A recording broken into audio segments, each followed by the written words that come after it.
बड़ी हैरानी की बात है, पंजाब नेशनल बैंक का मैं एक रिटायर्ड सीनियर ऑडिटर हूँ। मेरे 10-11 असिस्टेंट ईयर और 11-12 असिस्टेंट ईयर के दौरान जो भी मेरा टैक्स कटा था,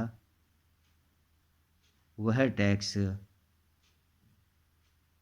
पूर्णतः 26 ईएस में नहीं दिखाई दे रहा। पंजाब नेशनल बैंक से 2015 से करस्पॉन्डेंस कर रहा हूँ। पंजाब नेशनल बैंक इस तरफ कोई भी ध्यान नहीं दे रही। मैंने branch, circle office, head office, HRD, PNB परिवार, चेयरमैन साहब आदि सबको लिखा, लेकिन समय पर कोई कार्य नहीं हो रहा है, जिससे कि मुझे काफ़ी तनाव का सामना करना पड़ रहा है। इस वजह से इनकम टैक्स ने भी मेरे प्रति डिमांड दोनों असेसमेंट ईयर की निकाल भेजी है। इनकम टैक्स ऑफिस का कहना है कि 26 ईएस में जो टैक्स का आपने क्लेम किया है रिटर्न में, वो पूर्णतः शो नहीं हो रहा है। इसलिए आपको ये डिमांड जो है वो देनी पड़ेगी। काफ़ी अनुरोध के बाद इनकम टैक्स डिपार्टमेंट ने 16 नंबर फॉर्म लेकर असेसमेंट ईयर 11-12 का मेरी ब्रांच को उसके वेरिफिकेशन के लिए भेजा। वो भी नवंबर या दिसंबर में, वो भी आज तक ब्रांच ने वेरिफिकेशन करके नहीं भेजा। हेड ऑफिस के उच्चाधिकारियों से भी फ़ोन पे भी संपर्क किया, लिखित में भी भेजा, लेकिन उन्होंने भी कोई अभी तक उचित हल नहीं दिया। 10 और 11 का तो मेरे से असिस्मेंट ईयर का 16 नंबर फॉर्म मिस हो रहा है, वो मिल ही नहीं रहा। वो काफ़ी पुराना है। वो 16 नंबर फॉर्म न होने की वजह से इनकम टैक्स डिपार्टमेंट वेरिफिकेशन करने में भी असमर्थ है। लेकिन ये विदित है कि पंजाब नेशनल बैंक के जो भी सिस्टम है, कंप्यूटर्स है जिसमें डाटा होता है एम्प्लॉयज़ का, उसमें आईटी रजिस्टर में डाटा मेरा है, वो एचओ लेवल पे दिखाई दे सकता है।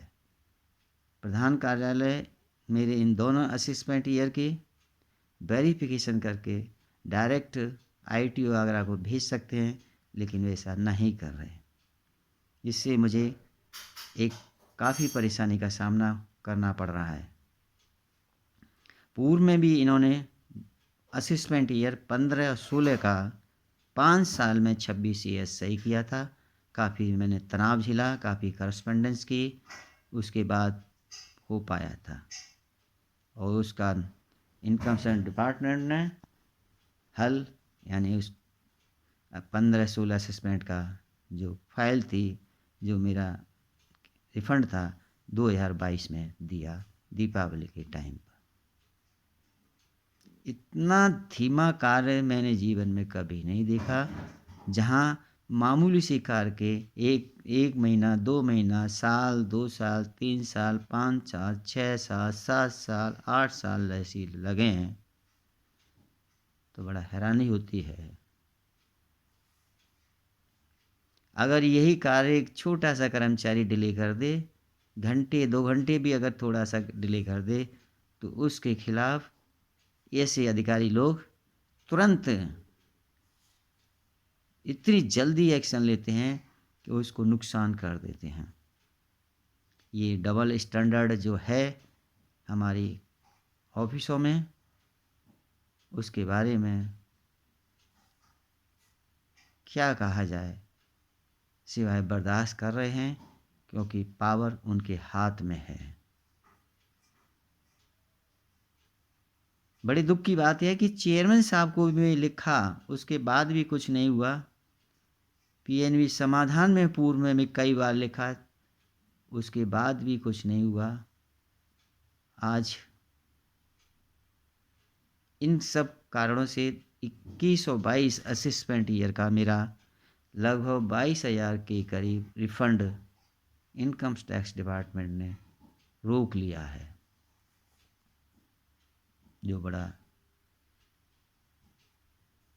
दुखद, पीड़ादायक है और हैरानी की बात है।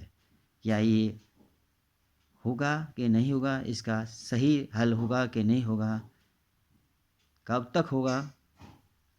2021 और 22 में 2021 में जब मुझे कोरोना हुआ, अप्रैल मई में, अगर उस दौरान मेरे को कुछ हो जाता, जैसे लोगों के साथ कैजुअलिटी हुई थी, तो मैं बैंक से, पंजाब नेशनल बैंक से और इनकम टैक्स अधिकारियों से कोई करस्पॉन्डेंस नहीं कर पाता, और ये मेरे प्रति लायबिलिटी इनकम टैक्स की बनती, वो बढ़ती जाती।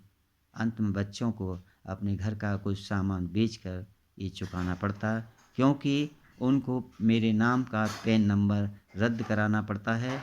और अगर वो रद्द कराने इनकम टैक्स डिपार्टमेंट जाते तो वो कहते आपके पिताजी के प्रति तो इनकम टैक्स दे है, जो आप विद ब्याज इस जमा कर दीजिए, जभी आपका ये पैन कार्ड रद्द होगा।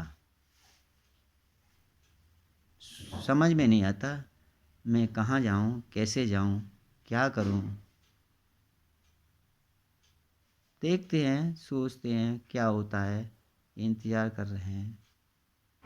इन लोगों के व्यवहार से दुखी हूँ, मेरे जैसे अन्य लोग भी दुखी होंगे। आपसे अनुरोध है कि आप लोगों को इतना दुखी मत करो।